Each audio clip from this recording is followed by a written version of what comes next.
Okay, just because someone asked me to do this, and no, I am not a DJ, I'm not taking requests, but you know who you are. Oh, I can't believe I'm gonna do this for you. Just double checking no one is around. You ready? Okay. The hills are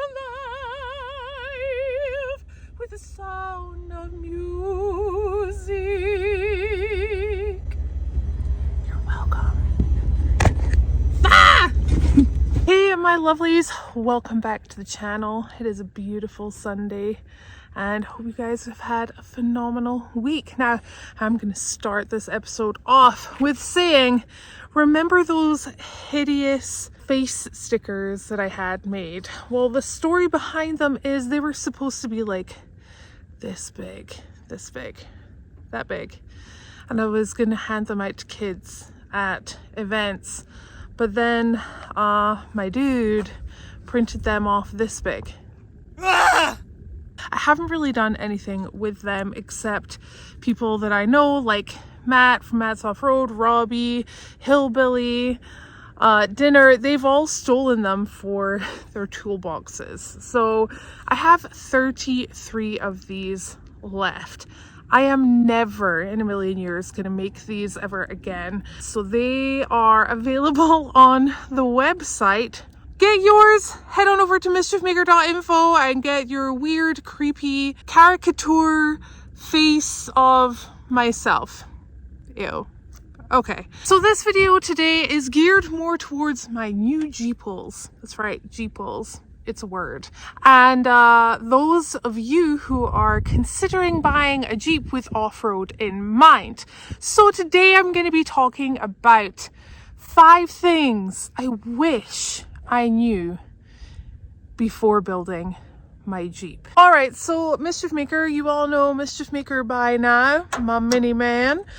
He's actually been through 4 builds, and that is because we started with a build and then every time we went out we kind of learned along the way what changes had to be made. Now, Mischief Maker is very much a Frankenstein Jeep. He is very much Frankensteined together. He's got a little bit of everything all mixed into one, but he works beautifully, which is why I'm probably not going to touch him, because he works the way that I want him to work. But I really wish that I knew these simple 5 pointers before I started this whole journey of building him up.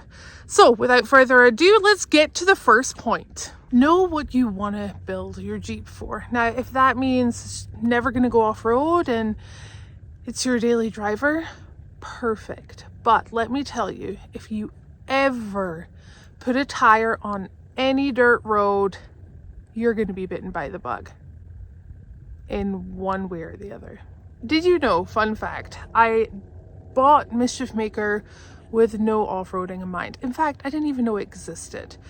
I was in real estate at the time on Long Island, New York, and I thought it would be pretty cute and cool to have this blue and white Jeep kind of rolling around from appointment to appointment, and that would be the talking point. That would be how I would be known as a real estate agent, would be this Scottish girl in New York rolling around in a blue and white Jeep.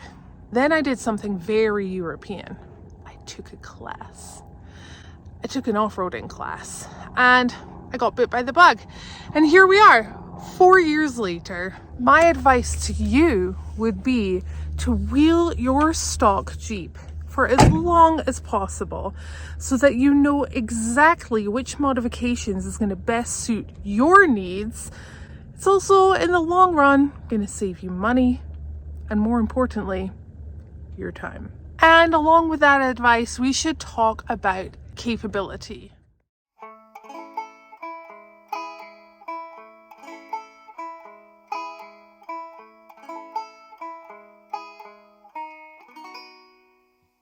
Your Jeep is way more capable than you think it is. And in fact, it's way more capable as you as a driver.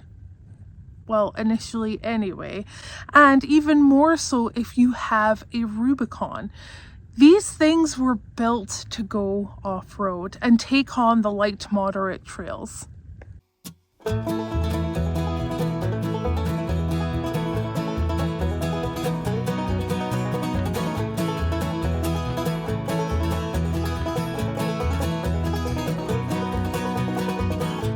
that old familiar feeling, just like yesterday. Got nothing new to talk about, got nothing new to say anyway.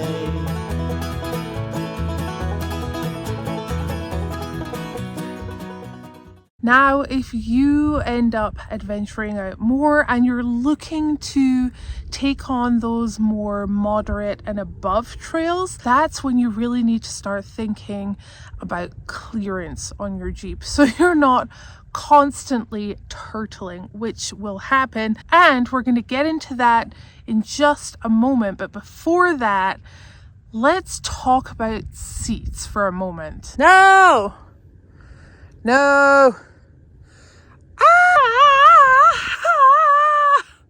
I'm just joking. I can't even feel it.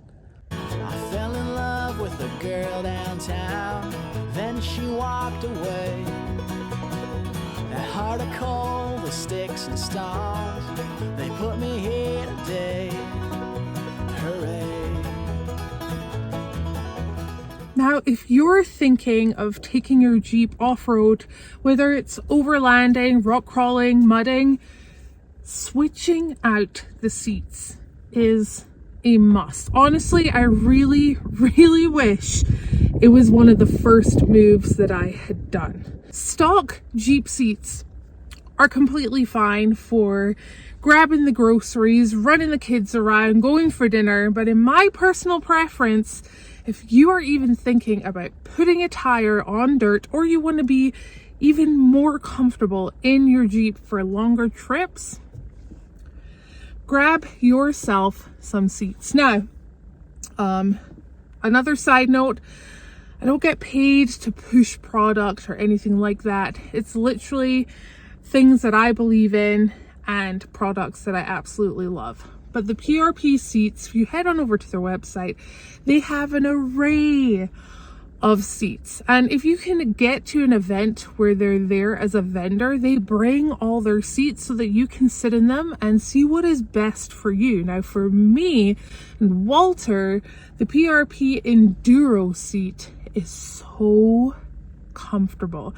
Everyone that comes into the Jeep or rides with me always says this is the most comfortable seat I have ever been in. It's comfortable for long journeys, being on the road, and definitely comfortable for, you know, rock crawling and doing all that sort of stuff. So also, I do need to apologize for that beautiful sweeping motion of the seat because yes, they are very dirty, but that's just the sign of having a good time in your Jeep, you know?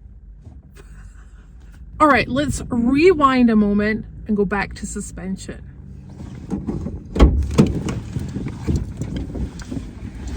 Now, I had absolutely no idea that I was going to take everything this far, but if I did, I would have figured out the final suspension that I wanted instead of outgrowing the one that I had put on before. Although I have to say, every single suspension component that I have had on Mischief Maker has really been incredible. So if you're thinking about taking your Jeep on an off-road, definitely have suspension in mind. You are absolutely going to need it for a much softer and smoother ride, but take your time on it.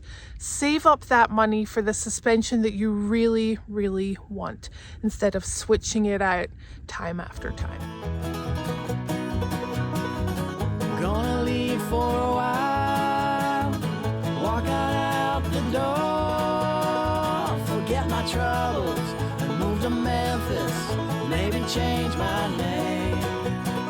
But since you left me crying at your door, I'll never be the same. I'll never be the same.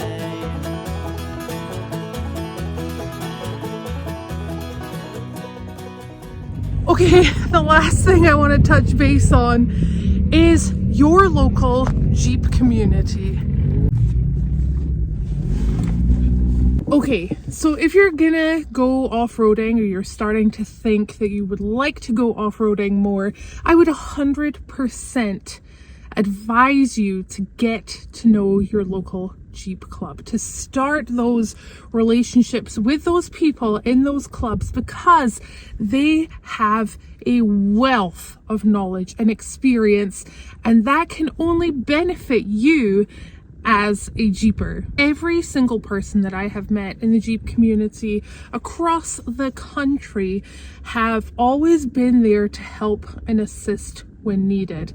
There's no truer saying, no man is left behind. We used to own a 20-foot PJ trailer, and even although we could drive Mischief Maker to our local off-road park, which is about 5.5 hours away, run the trails and then drive back home, we just felt a little safer having the trailer. So we loaded it up for the first time, went to the park, and still had to drive the Jeep back because one of our friends had broken down and we had to get him back to Long Island. But the point I'm making is definitely make those connections with your local groups.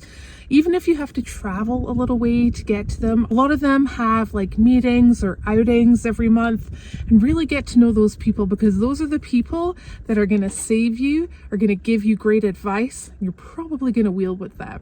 So guys, if you're watching this and you just got a new CJ, TJ, JK, or a JL, I really hope that you find this interesting and helpful. And for those of you who are seasoned, head on over to the comments section and let's add to this list. I want to know what you wish you knew before off-roading, before taking your vehicle off-road, and before you started building up your vehicle. Okay guys, exciting news. I know I keep saying exciting news, but it really is.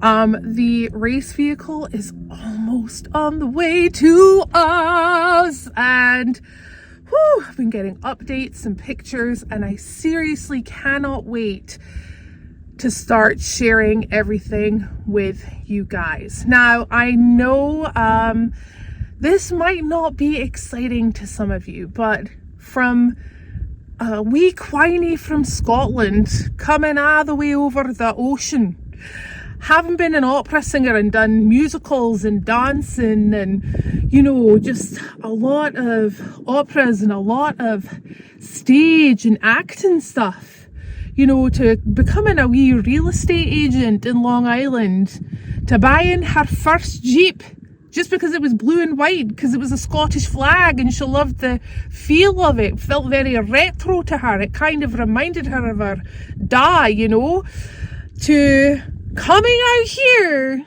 building up a Jeep, off-roading for 4 years non-stop, to then want to take it more seriously and kind of spread myself out across the whole of the off-road industry, to going into racing after climbing everything at 5 miles per hour. I personally find that exciting, and I just hope that that kind of translates, you know, from here in the camera on the screen to you guys. And yeah, it's all about the experience, and I guess I just freaking love it. And also I love making these videos because it means that my family can keep up with me and see what on earth I'm doing and where. So I can't thank you guys enough. I know I've said this quite a number of times recently, but you guys are incredible. You guys keep me going. And as always, guys, thank you so much for watching the channel. And until next time, I will see you later.